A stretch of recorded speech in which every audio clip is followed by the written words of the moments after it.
is real. Listen.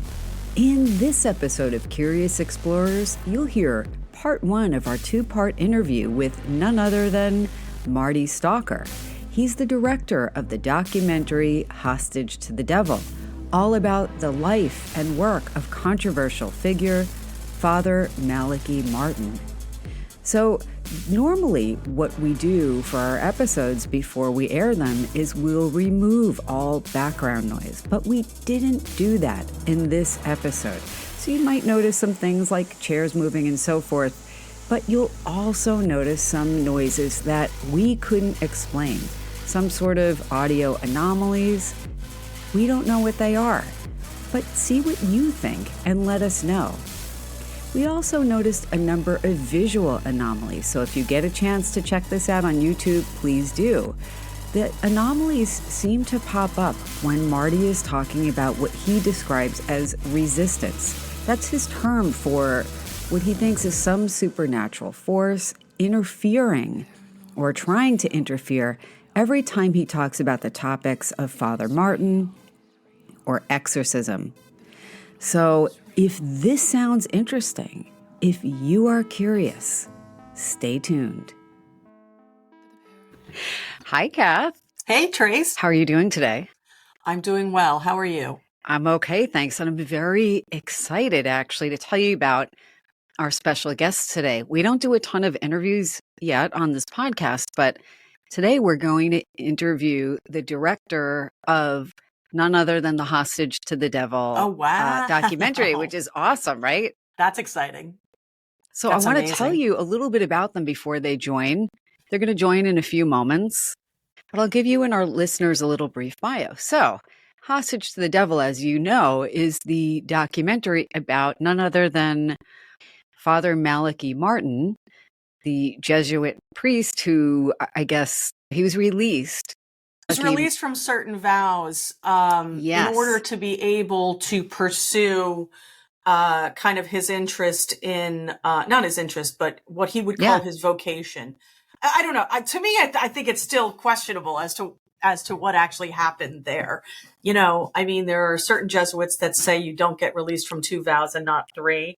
And there's some people who say, he may have been released from all 3. Yeah, I mean, there's a lot of mystery surrounding this gentleman. Yes. So not the gentleman who is coming on the show, but Malachi Martin himself. Hopefully they'll clear it up. He was a Jesuit of mystery, definitely. He was I think there's a lot of people who would look at him and be like, he's like the Indiana Jones of the Catholic Church and you know, and certainly went in lots of different directions. Well, definitely. I can't wait to hear what he's going to talk about. I'm just going to quickly read Marty's bio. Marty Stalker is the director of Hostage to the Devil, and he has a really interesting story. One of the writers and producers said the central question this film sets out to interrogate is one that has occupied minds for centuries, and that question is, does the devil exist? I actually think the questions in this film are more than that, because it examines the life of one man, Malachi Martin, an Irish priest, a Kerryman, who dedicated his life to battling ancient evil. And the question people had was Malachi Martin a warrior for Christ or a charismatic charlatan? And so in the documentary, there's all of these interviews. There's also some real footage from exorcisms. There's dramatic reconstructions of events, archival evidence, and Malachi Martin's own words. And the film really follows Father Martin's, one-man crusade from the 1970s through to his death in 1999 after this final exorcism. But Marty Stalker, the director, here's his bio. He is a series director and self-shooting producer and director of photography for television. He transitioned from being a section commander in the Royal Marine Commandos with operational tours in both Afghanistan and Iraq. His debut feature documentary, Hostage to the Devil, was supported by Screen Ireland and Northern Ireland Screen, and it was released on Netflix worldwide in 2017. And I believe it's just been re-released. But he said his passion lies in both factual and narrative storytelling. So Marty was born and raised in Liverpool, but he's been based in Northern Ireland since 2008. He previously directed short films, feature and TV documentaries, music videos, including several commercials for both UK and US television. So there's a lot of interesting stuff there. I read Hostage to the Devil, many years ago. So in addition to it being the name of their documentary, it's also the name of a book that Malachi Martin wrote, that I think covers 5 or 10 exorcisms. And I think he was a big advocate to kind of like keep the devil in Catholicism. He felt that the church was becoming a denier.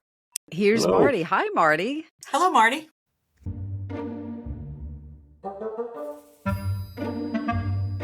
Okay, I'm stopping us for a second because we are experiencing at this point what Marty later refers to as something called resistance.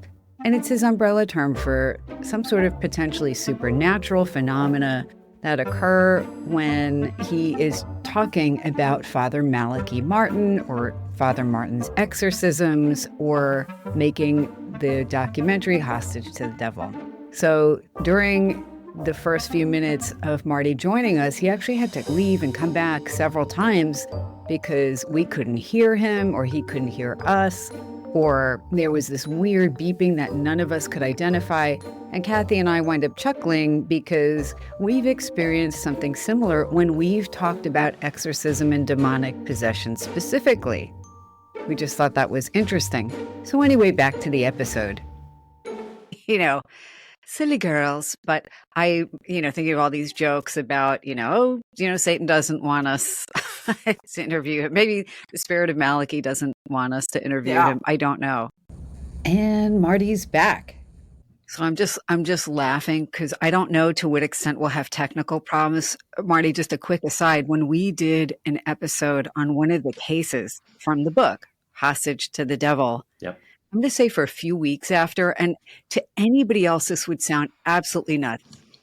But each of us individually had so many weird technical things happen, both while recording and individually after.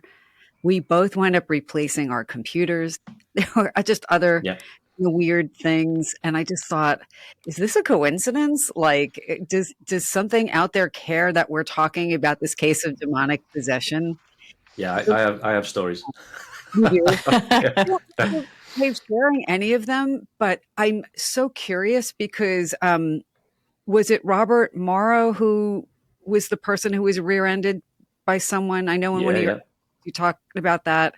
Yeah, spoke to Robert today. In fact, he's a good friend of mine. We became really good buddies after making the film, and he was. So this was the sort of pre-making of the film. So I went to New York on a sort of, they call it development trip, where I go and interview some of the potential contributors in the film, and I met Robert in his office in New York, and literally an hour after I left him, he was rear-ended in a red light. Sort of the car behind came in, and he.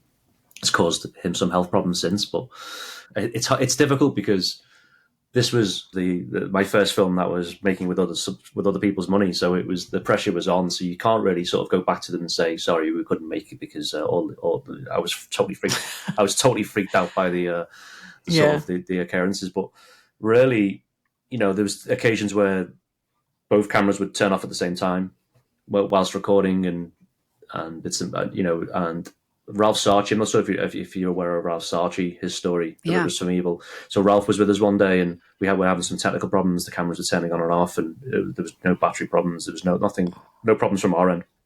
And he ended up having to tape on some medals, some Catholic medals that he had onto the gear, onto the equipment, and the equipment just started up again. So the joy was that half the film crew were skeptics and half of them were believers, so it was a nice mix of that's just coincidence, or that's just your paranoid state. So it was a nice blend of crew.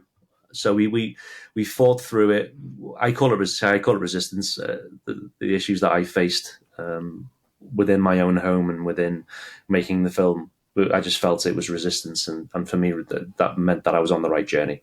Some people see resistance. Some people see resistance as no, I shouldn't do this, but I see resistance as no, you should do it. That's why you are experiencing resistance. So it was an incredible for a debut film for me. It was an incredible experience. It was tough, but it was we're very proud of what we achieved as a team, and I'm glad it's out there for people to see now, and to gauge yourself. Again, I only scratched the surface with the man's story and the man's character, but I think I like to describe him as I think you guys call it Vegemite over in America, but you either hate Vegemite or you love Vegemite, and that's where Father Martin sits. You either love him or hate him, I'm getting shots of firing from both sides of the camp when I made the film. The disciples were like, why did you show Bob Kaiser, who's one of the biggest critics of Father Martin, or was, why did you show him? And then I'm trying to explain to them that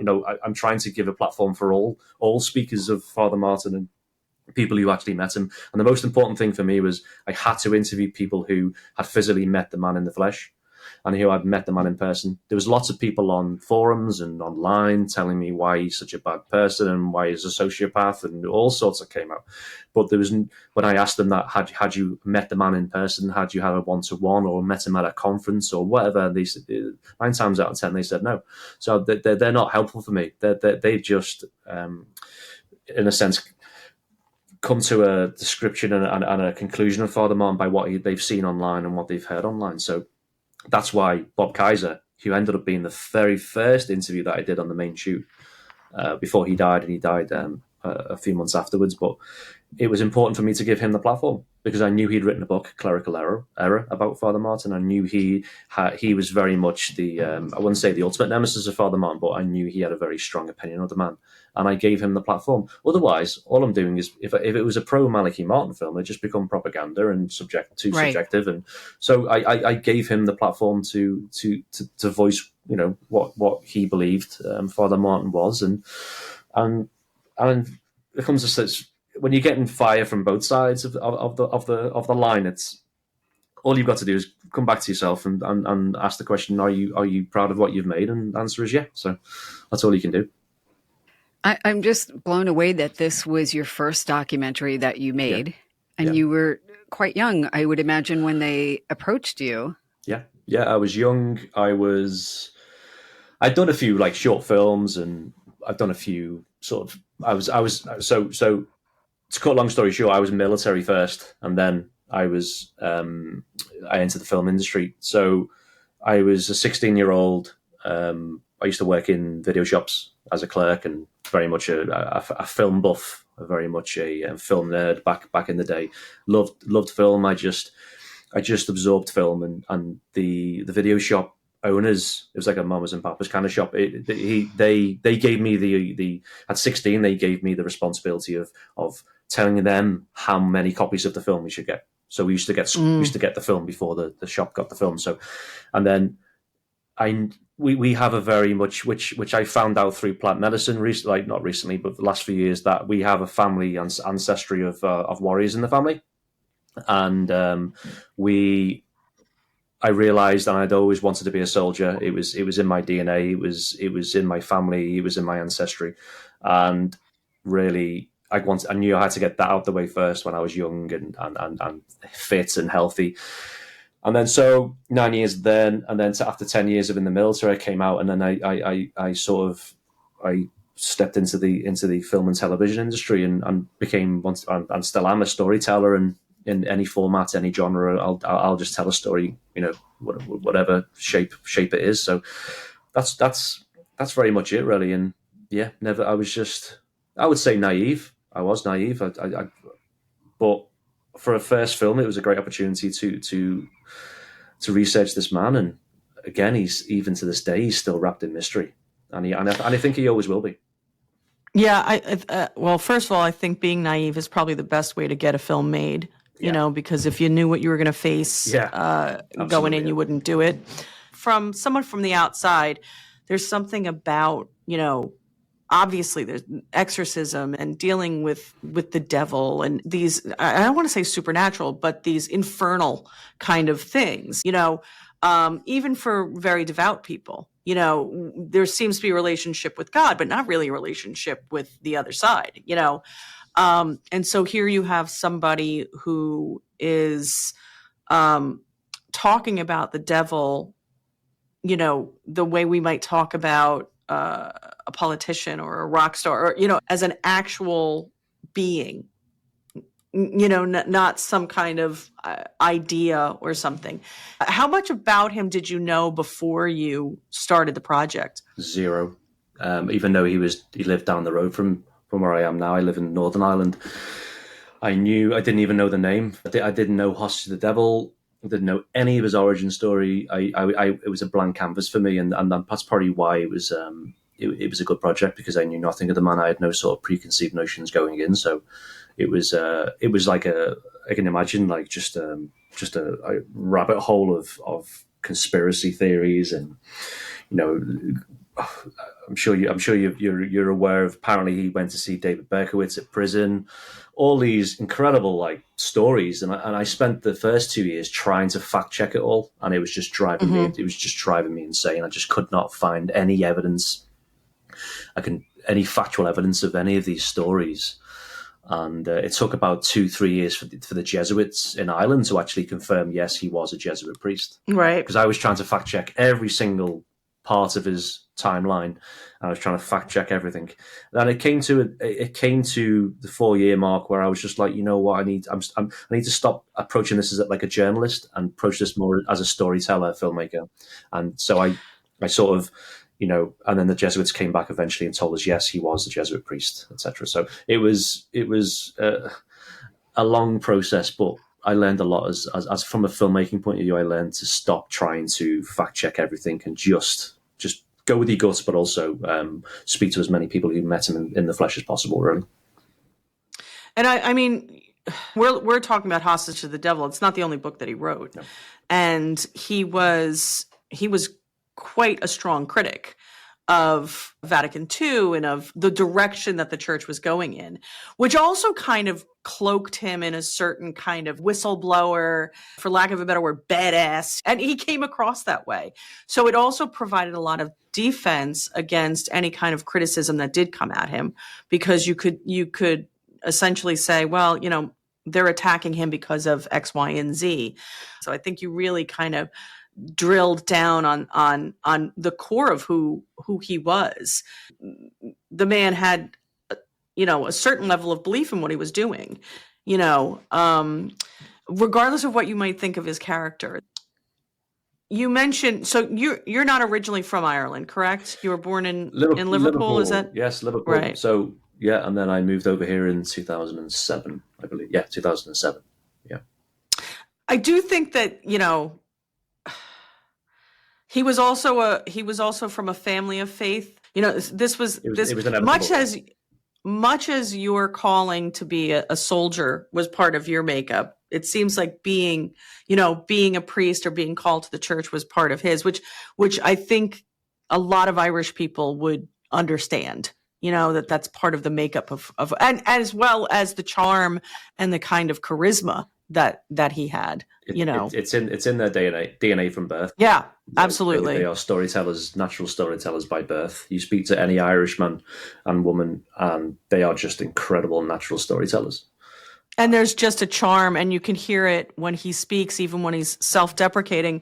It was interesting too, because a lot of what, you know, in addition to having people who met him speak, you were able to actually also present some of recordings of him speaking. Yeah. So you did have certain points where the man was speaking for himself, even though it was going to be, our interpretation of that. But he was not quiet.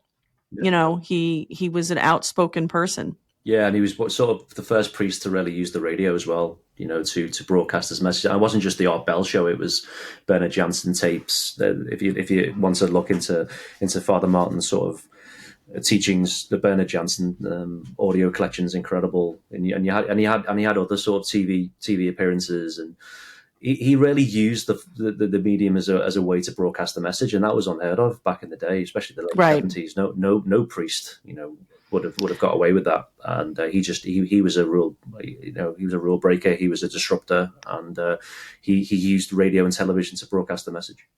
I've also spoken to women who actually were in love with him. They fell in love with him, and they knew it was wrong, and he was. You mentioned being charismatic. He was 100% charismatic, and an Irish priest in New York, in Manhattan. He was, but also he was such a spiritual director as well. And post Vatican II, a lot of Catholics had a lot of questions, and he was able to answer those for them, on the ground there. So he was a melting pot of all sorts of personality traits. This is why he would like to be still known as mysterious, even on his deathbed. I think he knew on his deathbed that people will not, even people who met him for the last 20, 30 years of his life, still didn't really know the man. And that's what sort of gives him the appeal, this mysterious appeal. And his books are still flying off the shelf. So, yeah. And part of his appeal was his accessibility. Here was a guy who was like, I'm not going to tell you the whole story, but I'm going to tell you this part of the story. We assume there are secrets. There must be secrets. And honestly, when you think about like Fatima or something like that, I think that made him uniquely interesting to people, because he was not quite pulling back the curtains, but he was just kind of, giving you a glimpse.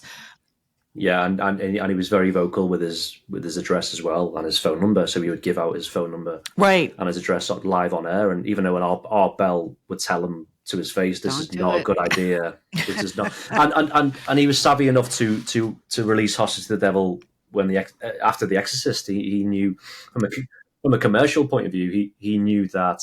Well, wait a second. I've got all this knowledge. I've got access to the notes and the exorcism files.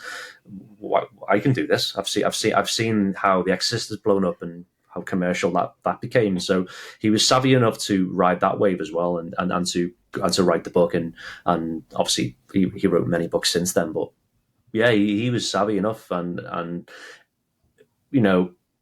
even controversy brings exposure to his message and to his only revenue, really, I would say, at the time during the sort of last 10 years of his life was his book sales. So the more mud people slung, the better for him, really. Yeah. Marty, if it's okay, I want to just go back in time a few minutes earlier in the interview, because when you came on, and if there's anything you don't want to talk about, please know that that's a fair thing to say too, because I want you to feel comfortable, and there's so much we can talk about. But you mentioned kind of feeling like you were led on a path, that your intuition and your higher self has really kind of led you to this project and others.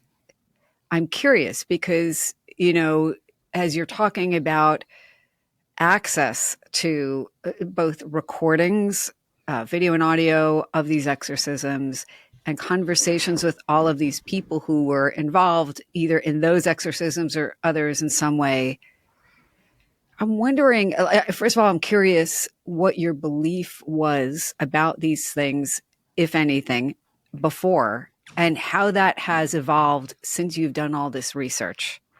Right, because they're so compelling, these recordings, and they're unnerving, and I'm wondering if it shaped your own personal beliefs at all.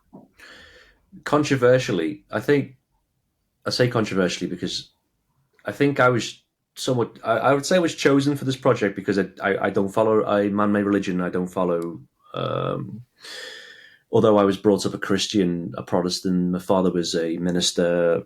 I grew up in the church pews and had that. He never enforced that religion upon me, but I knew there was a higher intelligence. I knew there was a God, but I refused to sort of put myself in a pigeonhole where I would follow. I wasn't Catholic. I wouldn't even say I was Protestant. I wouldn't say I was an atheist, agnostic. I was finding my own way without putting labels on myself. So before making the film, I knew I was a believer. definitely I was a believer, but very more of a skeptical mind when I used to watch these exorcism footage, hours of exorcism footage. I was very much saddened by the fact that regardless if this was spiritual or not, these women and it was always women, for some reason, they obviously need help in some form, and that's what it really sort of. It saddened me watching the footage that there were women here that did need help of some sort, whether it was with the church or through science, whatever. So, whilst making the film, really, it was it took my personal life to crumble and to go south, to really sort of dive deeper than myself. So.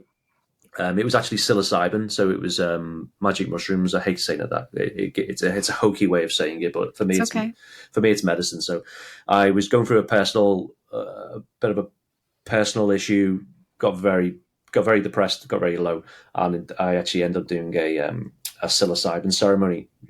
It was part of a documentary that I was doing at the time about warriors, PTSD, and natural medicine, plant medicine, etc. So again, it wasn't by coincidence, but I was researching more about natural medicines, and I went through my own sort of mushroom ceremony, and it was just the most spiritual, most incredible experience of my life, in the sense that I've never felt more connected to God. And it also, the big thing for me, it reinforced my sense of purpose, which was to go away and to tell authentic stories. And that's what really is my drive now, is to keep telling my authentic stories. So I'm not sure whether that. I think hostage to the devil, I was in a period of my life where I was more skeptical than a believer.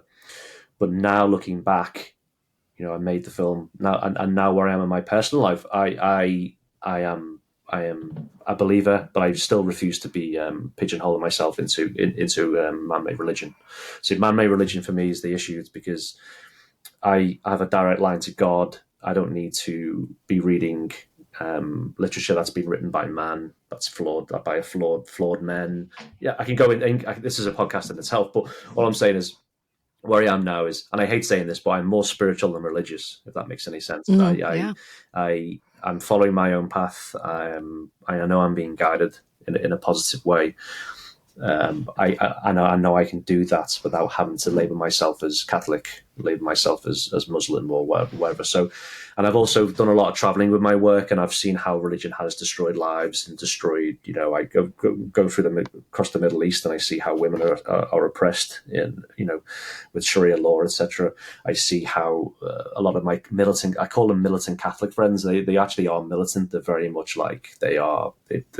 Their religion is everything to them. The Gospels, everything is like, and the big thing is my religion's better than your religion.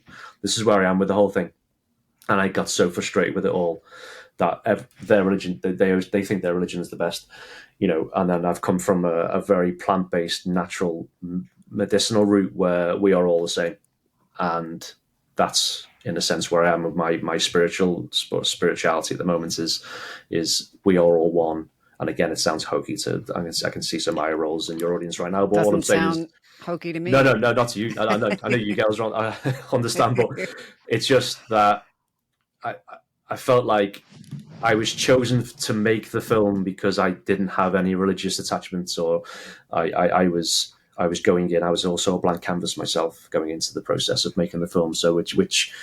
I'll go back to what I said before. Is I'm extremely proud of what I've made. It was my debut film, and he was incredible, and I was very grateful of making a film about this man. And I'm still now on my YouTube channel. I'm still putting little vignettes together and little shorts together of his message, and I'm putting them online now, and it's really resonating. And I do think he was speaking the truth, but I also think he was an extremely flawed human being, which we all are. Absolutely, he was a flawed man, but I believe he did shoot the truth a lot of the time.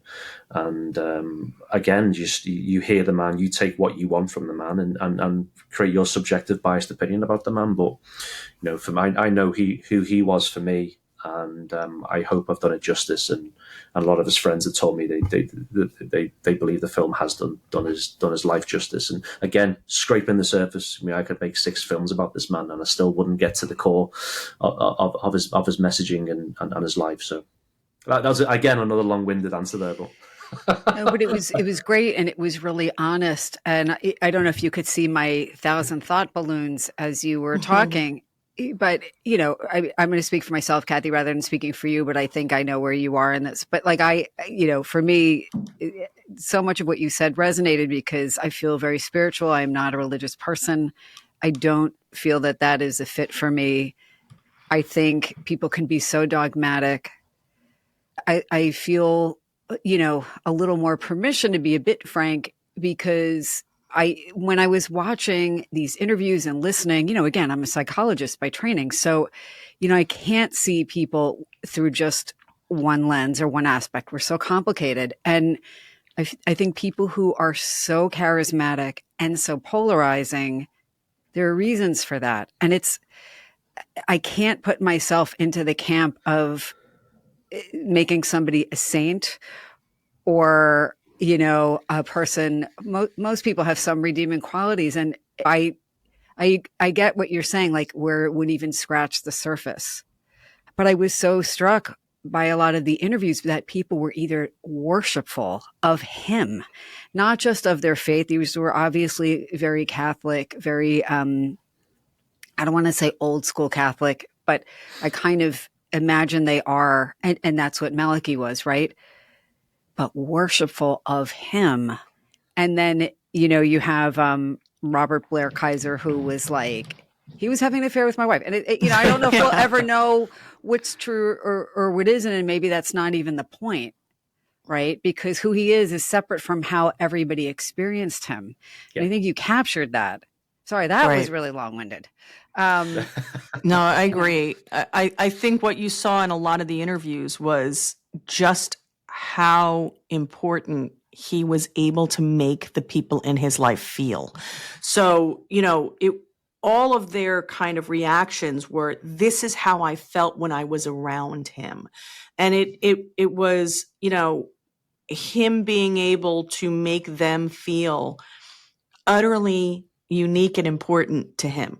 Yeah. You know what I mean? And that to them, was part of his greatness. And to the point that you were making earlier, and to Tracy's point, a person can be both. A person can be, he could be absolutely right in what he is saying, be I'm not going to say a charlatan, but be controlling me, manipulative, be all of the other things, seductive, and also be right. He can also be, completely exactly what he's presenting and be duplicitous and other things as well. Like, he was a complex person. So you don't have to believe that this man was a saint to believe that he was correct or believe that what he was asserting was correct. And I think certainly not, he's not the only person this is this way, but how complex a person he was is very apparent. That there were lots of sides to this guy. Every single person that was in that interview, even the gentleman who said, well, I wish he hadn't slept with my wife, was like, he was a fascinating guy. Like when I was around him, I was enthralled by him. Spellbound.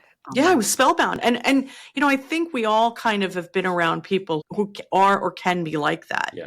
You know what I mean? And I don't think we often think of a priest as being that way. Yeah. Although in Ireland, I do have to say, I spent a lot of years going to Ireland in my childhood.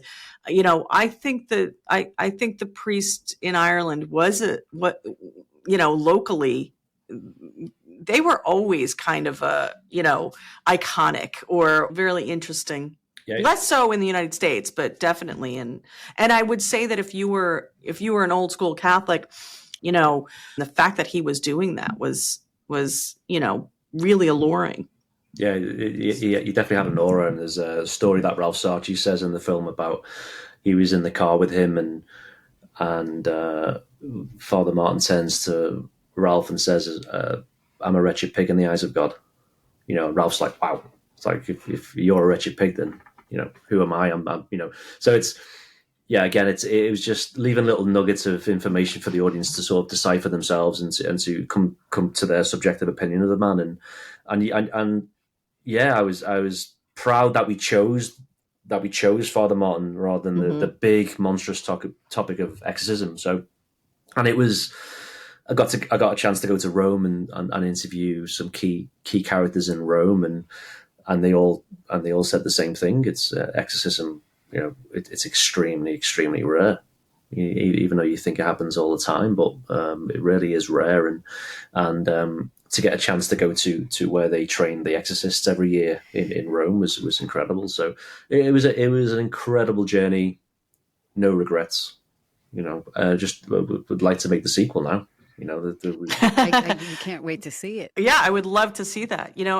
Especially because our perception and our investment in the idea of exorcism has completely changed since 2016, 2017. I from even just a pop cultural way, I think there's a lot more people leaning into the idea, even if they don't fully understand it, but leaning into the idea that it's effective and that it's necessary. And the resistance to performing exorcisms, which I think Malachi Martin and I think other exorcists as well felt that the church was too resistant to doing that. And I think that came up in your documentary as well, where you talk about, listen, there are people who need help and we're not helping them, that he was providing, even by agitating, he was doing something that was necessary.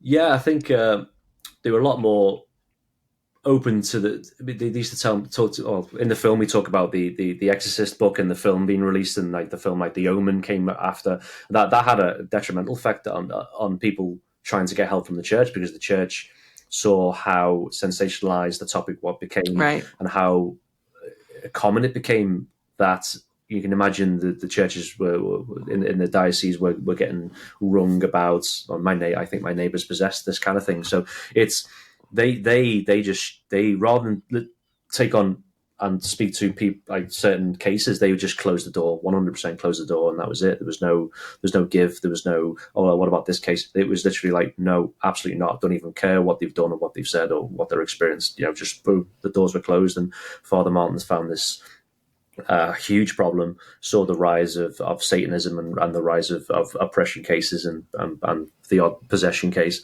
and he had to set up his underground ministry of exorcism, and that was true. That was, from a factual point of view, that was true. And by going to Rome before, as I was making the film, they were very open of the subject of exorcism, and obviously they'd started the 10-day exorcism course for the priests there and the psychologist. They invited psychologists to attend as well. So that's a 10-day course in April every year out of Rome, and the doors are slightly open, but they are still not as open as they should be. So but I found even a lot of priests are coming forward now and using media now, and they've seen the Father Martin sort of paved the way for priests to use this medium as a way to communicate, and I say I'm all for it. There's a priest in the film. He's actually an exorcist who assisted Gabriel Amorth, and he says that I love the Father Martins. I love the fact that he is bringing the subject of the devil to the table and to people's living rooms and through the TV sets and on the podcasts. I love those types of priests. What I don't love are the priests that just don't communicate it. Don't. Not saying to sensationalize it, but at least they don't use their experience and their skills that they've gathered over time to come forward and to warn people about this spiritual battle. This fight is real. The spiritual battle is real, and it's very arduous, and it's energy consuming. But Father Martin just paved the way. You could maybe talk about a few priest exorcists who have come forward recently, but you could put them on one hand. You know what I mean? So I would say the more priests that come forward, the better, really. So, Marty, I think this is correct from everything you've just said, but I want to make sure I get it right. Mm-hmm. You believe that people can be possessed by something, I'm going to say supernatural and evil. Is that an accurate, after everything, all the research you've done and the tapes you've listened to, is that an accurate statement or not quite? And there's no wrong or right answer.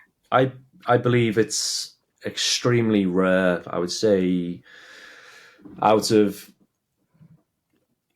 all the cases, I would say a priest exorcist is given 100 cases to look through. I would say one out of that is true possession. People talk about possession as something that they just catch, but true possession is something that is you have to consciously give over yourself. I'm going to tell you also, this is somewhat personal, but this is kind of why I'm asking as well. And I don't think I've got the answer either, but Kathy and I have talked about on this podcast, and generally, like, we've both had intuitive experiences our entire lives, and there's a whole range of what that could mean. Either something, having a dream and something plays out like that. That's usually fairly benign. I've talked about on this podcast having had rare, thankfully, but experiences where it's like, oh, because I've had mediumistic experiences my whole life as well. And I just experiencing something that looked like a person, but I just felt like it wasn't. Like, it just felt different. I couldn't describe it better than that. I don't know what that is. Someone that I know from the remote viewing world who is also on this podcast disclosed that he feels that he has been dealing with an infestation for years. And even with all the things he's done, it's still there. And again, given my professional training, I am more likely all the time, and with myself too, to always look for a psychological explanation, because I think a lot of times there is one. I don't think they're mutually exclusive. But, there is a part of me that's like, oh, maybe sometimes it really is something else, and it's something unnerving. Like, I couldn't actually listen to some of the clips in your podcast where you heard these people making these guttural, crazy sounds. It was too unnerving for me. I think you mentioned it. You mentioned intuition. I think that is for me. That's even in the military. My intuition saved my life so many times, and I think you're right in trusting your intuition. And before you try and put your science, psychology, head mode hat on, I think always number one, go with your intuition and your gut. Because I speak to people who've had exorcisms and been in rooms of where the rite of exorcism has taken place, and they say even the drive up to the right, they just know something's not right. They just know it's not. It maybe people can say that's psychological, yeah, but it's more of a feeling in that room. This is why I will never be able to understand the real sort of experiences of exorcism, because I have never been there. I have friends who have been in the rite of exorcism who've told me their experiences, but I will never truly understand it until I walk into that room or even drive to the room. And that comes down to you as a being and your intuition. And I would say to people, trust your gut. Always trust your intuition. I agree. I actually have participated in what I would consider 2 deliverance exorcisms. So they weren't Roman Rite. One was by a former Jesuit who was also a psychologist, who left the church specifically because he felt the rite of exorcism was not being used enough. So he essentially left the church because he said, I can't help people. In neither case did I feel that I was in the present. Listen, I've been in a lot of places where I've said, nope, that's not a place where I want to be. In neither of these cases did I feel that was taking place. In both cases, however, I felt that the person was benefited by having gone through that. I think it might have been a placebo effect, but and I certainly understand why the church wouldn't want to do that, because to dilute it for a purely psychological reason. But I do agree. I mean, I think that your gut check is probably that part of us that is more divine than purely physical. And so I remember, I think I told you this, Tracy, I had a dream once, many, many years ago, but it was when I was first starting out. I first opened up the shop. I first really started to devote myself to kind of this subject and this interest. And I had a dream, and in this dream, and I call it a dream, but it didn't feel like a dream. It felt like it really happened. I was in my home, and I was walking from bedroom to bathroom. And as I walked past, there were these two gentlemen standing there, and they looked very similar, right? They were 5'10", and they were wearing a blue suit, and they were presenting, as I would say, standard American middle management people. And one said, "I'm an angel," and the other said, "I'm a devil," or I'm a demon. And they said, "We just want you to know we exist." That was it.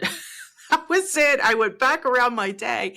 And I think it's because I constantly am questioning, and I constantly believe if you believe in one of those, you have to kind of believe in the other, because the balance has to be there. That doesn't mean that if you believe in the paranormal, you have to believe in God. That's not the same thing.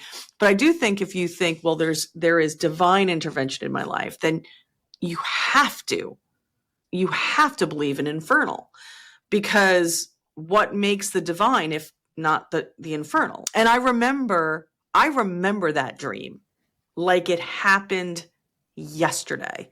And in every part of my body, I'm calling it a dream, but in every part of my body that morning, I did not believe it was a dream. I believed it was absolutely a message. Yeah. And it was probably the most terrifying thing that had happened to me till that date. I think it's more about sort of integrating what you've just experienced and integrating what was the message, but that was in front of you there. My vision was, I was in, and don't get me wrong, I was in the shower and I had a vision of Father Martin. And I don't usually have, I don't usually have sort of dreams or whatever you want to call it in a shower of priest, but it sounds wrong. It sounds wrong even before we start this. All right. But it always happens to me when I'm totally off guard, if I'm locking the house up at night, or I'm in the shower. And it was basically, I was in New York. It was busy near Manhattan. The streets were busy with pedestrians, and it was so crowded. And I was getting bumped. People were walking past me and they were bumping into me, and they're bumping in behind me. I was getting sort of attacked in a sense, but in a very passive way. And I was just getting manhandled on this New York street. And at the end of the street was a small, wiry framed Father Martin, and he looked at me, and the crowd parted ways, and he held his hand out. And this was after I'd finished the film, and I basically he had a big, massive smile on his face, and he held his hand out. And as soon as I touched his hand, I came back into the shower again. And it was I sort of came away thinking I'd lost my mind, but where you got the integration is the most important process of the whole thing. And I sort of sat down and I was like, right, what did I just experience there? And obviously for me, it was a message that he was proud of what I'd done, and I'm right. proud of the story that I created about his life. And but he had a little sort of little wry smile on his face, in the sense that he didn't get everything captured. You know what I mean? You didn't have me all on screen, which is great, right. Because he deserves to be wrapped up in mystery still. That's his selling points. That's what sort of attracts people to him and his teachings and his literature. And yeah, so for me, I walked away with sort of, I was proud of it to begin with anyway, but I was even more proud of it after that sort of, whatever you want to call it, vision that I had. Visitation. Yeah, right. Possibly, like. Yeah. All right, that's not a hard sell for us. We're like, yeah, we get it. Yeah, we are a soft landing for that. Right? Yeah. But like I said before, the integration is the most important thing, and it was a long journey for all of us. And I was getting sort of, previously I called it resistance, and I was getting attacked at home. I was getting, there was stuff going on in the house. There was, it was just trying to be a nuisance, and. That for me was the resistance that I talked about before, which was I knew I was on the right path because I was experiencing these activities in the house and on me personally and stuff. So, and I would get literally people would send me holy water. I would get holy water. The postman thought I was mad. He'd drop off like tubs of holy water. I've got. I used to get all my sort of, especially my Catholic friends, were like so worried about me. I would get holy water sent to the house every week, and Yeah. the postman thought I was nuts. But yeah, it was hilarious. But yeah, and again, it came back to how much do you really want to do this, and for me, I was all in. You know, in anything that I do, I'm all in, and I knew I had to deliver this film on time and within budget, and that was the driving force, really. And yeah. Thank you for clarifying the resistance, because when you were talking earlier, I was somewhat unclear about whether you meant from people or a psychological resistance or, some sort of supernatural. Seems too sensationalized a way to describe it. You'll find a better way to describe it. But you are saying that you felt like there was some otherworldly pushback. 100%. And that could be any form. From noises, from, for example, I would hear one of my daughters crying next door. She wasn't next door and she wasn't crying. She was on the other side of the house. It was sort of an infestation where it was trying to it was a nuisance, ultimately a nuisance, but it was trying to sort of take me off task and to just in a sense just wear me down and make you aware. Yes. I mean part of it is just I'm going to flex a little muscle here to see if I can intimidate you, which is funny because it had the opposite effect, right? Yeah. So it was supposed to intimidate you and distract you, and really what it did was it just said, oh, I'm pissing off the right people, then I'm going in the right, I'm on the right scent here to accomplish what I want to accomplish. That's interesting. And once it knows it can't get at you, it'll just move on to something else, or somebody else or whatever, whatever. So really it was looking back now in hindsight, it was an incredible sort of battle from a personal point of view as well to get the film finished. And there was a lot of pressure on me, and there was a lot of money at stake, and it was professionally as well. It was my first film, so there was a mixture of emotions going on. But from a spiritual point of view, there was incredible amounts of resistance, and many people would have just faltered and just got into the fetal position and said, no, I'm done, I'm tapping out, in a sense. But I think, again, it's the way I'm designed. It's even down to, in my military career, it was extremely high percentage of dropout rates, and I'm just created in a way that I just don't give up. If you love something enough, you just keep going. So right. I was chosen, and it sounds like a big ego thing here, but I was saying I was the chosen one. I'm not saying I'm the chosen one, but I was chosen for this particular task for a reason, because I had certain constructs and certain traits to offer. Marty, thank you very much. No worries. Really. And we will talk again. This has been another episode of Curious Explorers. If you like the episode, and come on, we know you did, make sure to like, share, follow, leave us a comment, let us know what you want to hear more of. And until next time, as always, stay curious. Keep exploring. Bye for now. You've just listened to the Curious Explorers podcast with the Kathy Kelly and Tracy Stein. If you enjoyed the episode, remember to like, share, follow, leave us a comment, let us know what you think. And of course, until next time, stay curious.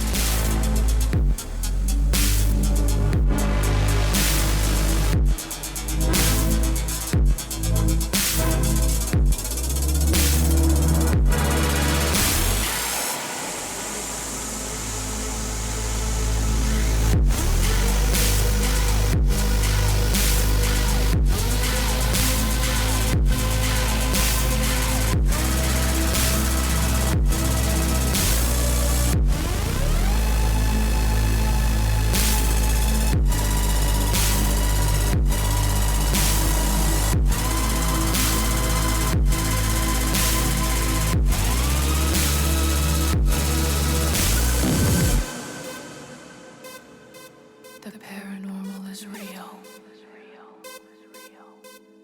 It is real. The paranormal is real. Is it? The paranormal is real.